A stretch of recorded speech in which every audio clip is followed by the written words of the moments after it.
Olá galera, tudo bem? Aqui é o Alan Christian do canal Alan Christian Vinil, tudo certo? Espero que com vocês também estejam.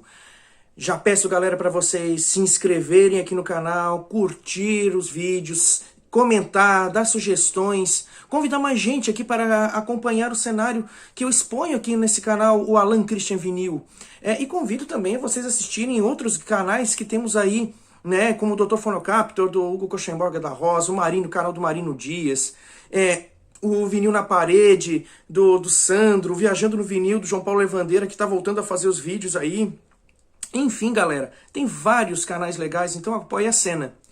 Vídeo de hoje, o vídeo é o aniversariante do mês. E aqui, galera, os dois aniversários envolvem o Queen, exatamente. Um deles é 21 de novembro de 1975, o lançamento de A Night at the Opera. Um dos álbuns mais icônicos da história do rock mundial. 4 dias depois, num dia 24 de novembro, só que no ano de 1991, vinha ao mundo a notícia da morte de Freddie Mercury, líder vocalista do Queen. É uma coincidência. O foco desse vídeo é este álbum icônico, o A Night at the Opera, de 1975, em que os integrantes, né, o Freddie Mercury, o Brian May, Roger Taylor e o John Deacon vão a estúdio para produzir mais um novo álbum. Aqui nós temos uma série de contextos. Depois do álbum de 74, o Queen ele resolve sair da gravadora que se encontrava e muda de gravadora. Também muda de empresário. São vários contextos que envolvem a aura deste álbum. E é assim, nesse contexto, que Freddie Mercury e companhia vão aos estúdios para gravar A Night at the Opera, um clássico do rock mundial. O álbum, né, a data que eu coloquei aqui, 21 de novembro de 1975, corresponde ao lançamento deste álbum para o público europeu. Pois A Night at the Opera, ele foi lançado para as Américas no dia 2 de dezembro daquele ano de 1975. Detalhes deste álbum, né? A capa, né? Aqui, este símbolo maravilhoso, ele foi concebido pelo próprio Freddie Mercury. E ele acabou se inspirando nos signos do zodíaco de cada um dos integrantes para poder fazer esse desenho maravilhoso da capa. Então a concepção de capa do A Night at the Opera, ele foi concebido pelo Freddie Mercury, né? E o A Night at the Races, ele ainda mantém esse desenho. Outra coisa, né? Esteticamente, é o primeiro álbum com capa clara do Queen, né? Os demais, né? O Queen 1, 2, né? E os outros, eles vêm com capas escuras, com os integrantes na capa. Esse aqui, apenas o nome, o desenho do símbolo do Queen, que viria a ser depois, né? E as fotos dos integrantes apenas na parte interna do disco. Essa aqui é uma edição que eu tenho, uma edição brasileira dos anos 80, né? Mas ela tá muito bonita, né? Aqui tá a arte do disco, né? Dessa versão. Que músicas que se destacam aqui? Normalmente, na discografia do Queen, sempre tem duas ou três músicas num álbum que puxam o disco inteiro para o público massivo, ou seja, para o público popular, para o público que ouvia rock, nas rádios, sempre havia umas duas músicas com grande apelo radiofônico. E esse álbum também tem. O álbum todo do Queen, o A Night at the Opera, ele é maravilhoso, de cima a baixo, mas sempre tem duas músicas que estão num patamar muito alto para a audição do público comum. E é o caso desse álbum. Claro, Bohemian Rhapsody faz parte desse álbum, e ele é uma das músicas mais conhecidas do Queen, né? os executivos da gravadora, à época, eles entendiam que essa música, de repente, ela não iria ter o alcance de sucesso como, como acabou ocorrendo em seguida. Em compensação, tem uma outra música que sim, era pensável ser trabalhada, ela foi e teve um baita sucesso, que é You're My Best My Friend, que é do John Deacon. O Bohemian Rhapsody é de Freddie Mercury. Bohemian Rhapsody, ela é concebida como uma ópera rock, dividida em 4 atos,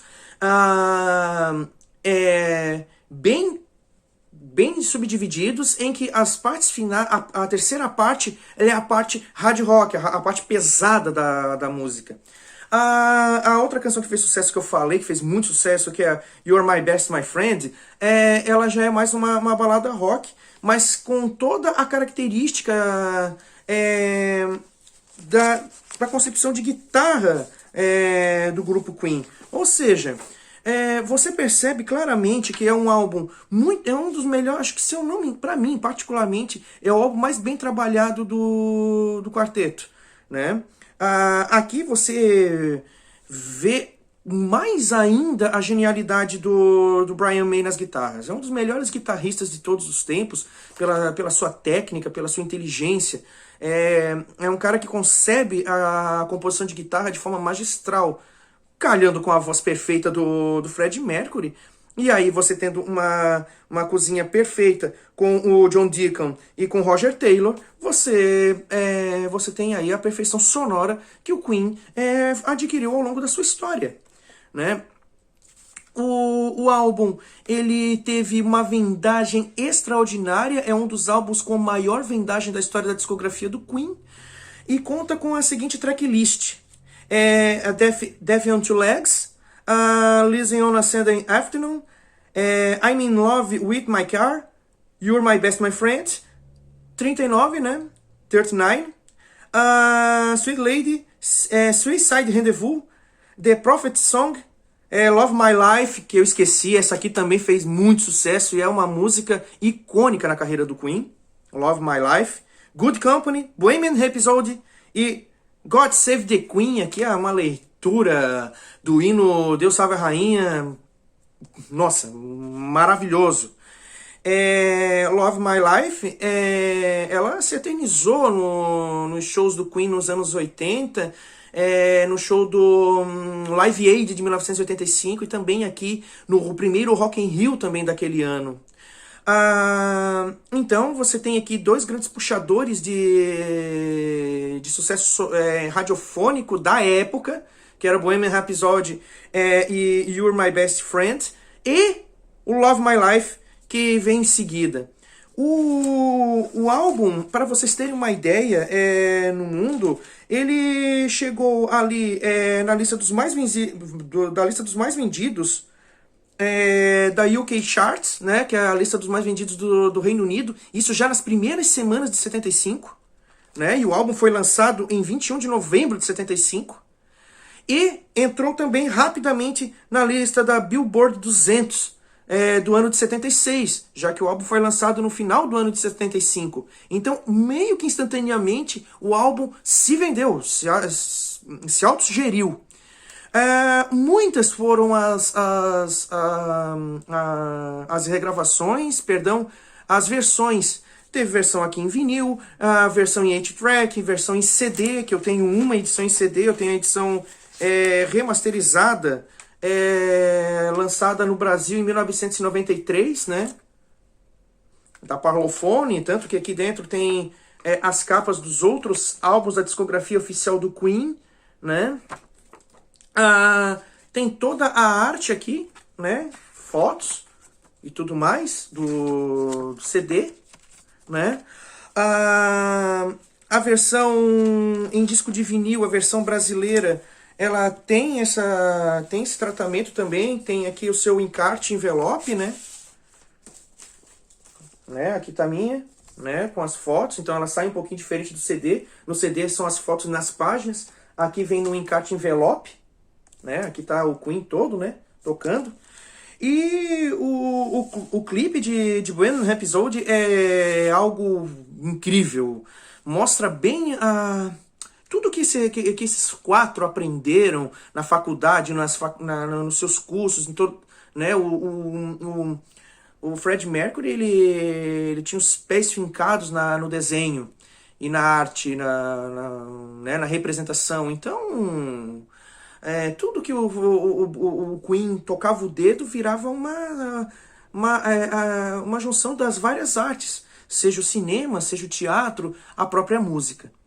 E o clipe de Bohemian Rhapsody é um épico. A música ela é longa, né? Bohemian Rhapsody ela tem uma duração de 5 minutos e 59 segundos, né? Para termos radiofônicos, não era uma música que estava no limite da aceitação radiofônica, mas considerando a década de 70, músicas longas elas tocavam bastante, né? You're My Best Friend com 2 minutos e 50 e o Love My Life com 3:34. A maioria das músicas do álbum, elas são curtas, né? Temos aqui, por exemplo, o God Save the Queen, que ficou mais como uma suíte final do álbum, tem 1 minuto e 12. Mas a música mais longa deste álbum é The Prophet Song, que tem 8 minutos e 20. É um álbum que é perfeito de cima a baixo. Bom, acabou calhando com também que o mês de novembro, 24 de novembro de 1991, o mundo sabia da morte de Fred Mercury, né, em decorrência de complicações do HIV, ele era soro positivo. Ele acaba falecendo em 1991. Eu não vou tecer maiores comentários a respeito disso, porque a história é bem conhecida, foi refilmada há pouco tempo, né, salvo algumas licenças poéticas que a direção do filme roteirizou para o filme, mas ali mostra o processo da doença do Fred Mercury quando ele soube que era HIV. Claro que o filme Bohemian Rhapsody, que acaba pegando como título a música mais famosa deste álbum, ela enfoca na carreira da banda Queen na sua fase áurea, na sua fase de estúdio, na fase dos grandes shows e concertos, fechando com a apresentação no Live Aid de 1985. O mês de novembro, então, marca fatos importantes para a história do Queen. Para mim, né, eu tenho outros álbuns do Queen na minha coleção, mas esse aqui é o meu favorito. E eu acho que, particularmente, é o melhor álbum do Queen, sendo que é difícil você mensurar quais são os melhores álbuns, mas este aqui, ele é espetacular. Certo? Então, A Night at the Opera, 21 de novembro de 1975 para o público da Europa, 2 de dezembro de 1975 para o restante das Américas, era lançado e o mundo do rock viu que havia muitas outras possibilidades com Bohemian Rhapsody e companhia. Bom, galera, esta aqui foi o aniversariante do mês, o aniversariante A Night at the Opera de 1975, álbum do Queen. Galera, comentem, curtam, compartilhem, troquem ideias, corrijam informações, a gente não é perfeito, muitas vezes as nossas pesquisas podem falhar em uma coisa ou outra, mas sempre tentando fazer o nosso melhor. Se inscrevam no canal, ative o sininho para receber as notificações, curtam, compartilhem, espalhem a ideia da boa música. Aqui é o Alan Christian Vinil, música sempre, o tempo todo e em qualquer lugar. Um abraço, galera!